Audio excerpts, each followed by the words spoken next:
লা ইলাহা ইল্লাল্লাহ যখন একটি মানুষ বলে দিল, তখন তার আশেপাশের মানুষের জন্য কর্তব্য হলো যে তার সাথে আর কোনো কথা বলবে না।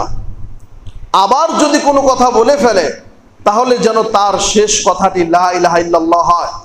তো তাহলে আমরা একটি হাদিস থেকে গুরুত্ব বুঝতে পারলাম যে মানুষের জীবনের সাথে লা ইলাহা ইল্লাল্লাহর কত গুরুত্ব রয়েছে। মানুষের মৃত্যু থেকে, মানুষের জন্ম থেকে লা ইলাহা ইল্লাল্লাহর সম্পর্ক মানুষের সাথে রয়েছে।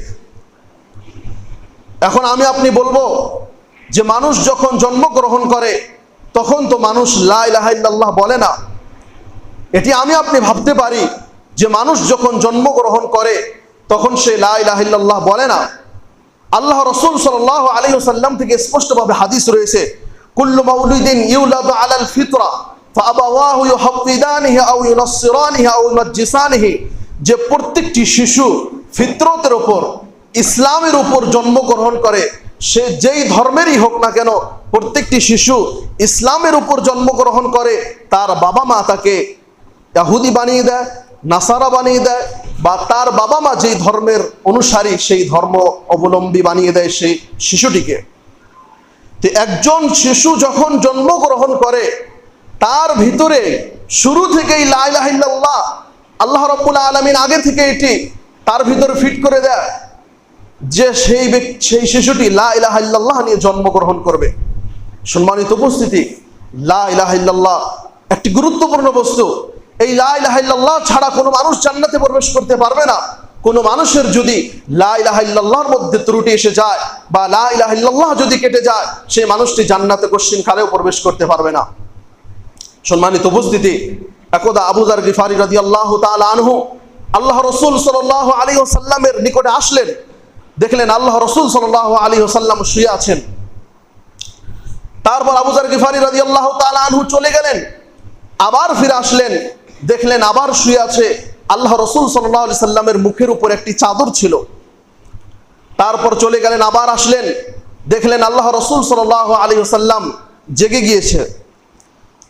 আবু যার গিফারি রাদিয়াল্লাহু তাআলা আনহুকে আল্লাহ রাসূল বললেন, হে আবু যার গিফারি শোনো, মান ক্বালা লা ইলাহা ইল্লাল্লাহ ওয়া মাতা আলা যালিক দাখালাল জান্নাহ। সম্মানিত উপস্থিতি, এখানে দুইটি কথা রয়েছে।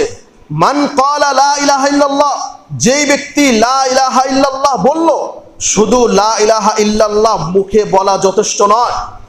ওয়া মাতা আলা যালিক, আল্লাহ রাসূল দ্বিতীয় শর্ত লাগিয়েছেন, ওয়া মাতা আলা যালিক, যে তার উপরই মৃত্যুবরণ করলো, লা ইলাহা ইল্লাল্লাহর উপরই মৃত্যুবরণ করলো।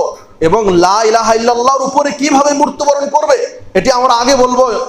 যে যেই ব্যক্তি লা ইলাহা ইল্লাল্লাহ বলল এবং লা ইলাহা ইল্লাল্লাহর উপরই মৃত্যুবরণ করলো, দাখালাল জান্নাহ, সেই ব্যক্তি জান্নাতে চলে গিয়েছে, মানে সে অবশ্যই অবশ্যই সেই ব্যক্তি জান্নাতে যাবে।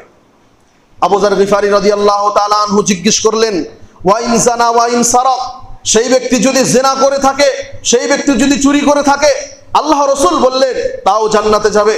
আবু যার গিফারি আবার বললেন, ওয়া ইন জানা ওয়া ইন সারাক, সেই ব্যক্তি যদি জিনা করে থাকে, সেই ব্যক্তি যদি চুরি করে থাকে, আল্লাহ রাসূল বললেন তাও সে জান্নাতে যাবে। আবু যার গিফারি আবার বললেন, সেই ব্যক্তি যদি জিনা করে থাকে, সেই ব্যক্তি যদি চুরি করে থাকে, আল্লাহ রাসূল বললেন তাও জান্নাতে যাবে। তারপর আল্লাহ রাসূল সাল্লাল্লাহু আলাইহি সাল্লাম রাগান্বিত হয়ে বলতেছেন, তোমার নাক ধুলায় দূষিত হোক, আমি বলতেছি সেই ব্যক্তি জান্নাতে চলে যাবে, তোমার এখানে আপত্তি করার কিছু নেই। কিন্তু এর অর্থ এই নয় যে এই হাদিস থেকে জেনা করার প্রমাণ প্রমাণিত হচ্ছে, এটি নয়, কোশ্চিন কালেও নয়। অবিবাহিত পুরুষ নারী যদি জেনা করে তাকে 100 লাঠি পিটাতে হবে, এবং বিবাহ করার পরে যদি জেনা করে তাকে রজম করে দিতে হবে। সম্মানিত উপস্থিতি, এটি অন্য টপিক, জেনা একটি ভয়াবহ বিষয়, সেই দিকে আমরা যাচ্ছি না।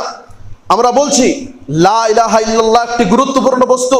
কোনো মানুষের যদি লা ইলাহা ইল্লাল্লাহ কেটে যায়, সেই ব্যক্তি কোশ্চিন কালেও জান্নাতে যেতে পারবে না। সম্মানিত উপস্থিতি, লা ইলাহা ইল্লাল্লাহ গুরুত্ব সম্পর্কে আরো একটি হাদিস বলে তারপর আমরা এগিয়ে চলে যাব। কিয়ামতের দিন যখন কিয়ামত সংগঠিত হবে, তখন একজন মানুষকে আনা হবে। মানুষকে যখন আনা হবে, সেই মানুষটার প্রচুর গুনাহ থাকবে। দুনিয়ার ভিতরে সে অনেক গুনাহ করেছে, মদ খেয়েছে, ঘুষ খেয়েছে, অনেক কিছু করেছে। সেই মানুষটা অনেক গুনাহ করার পরে তারপর আল্লাহ রাব্বুল আলামিন সেই মানুষটাকে জিজ্ঞেস করবেন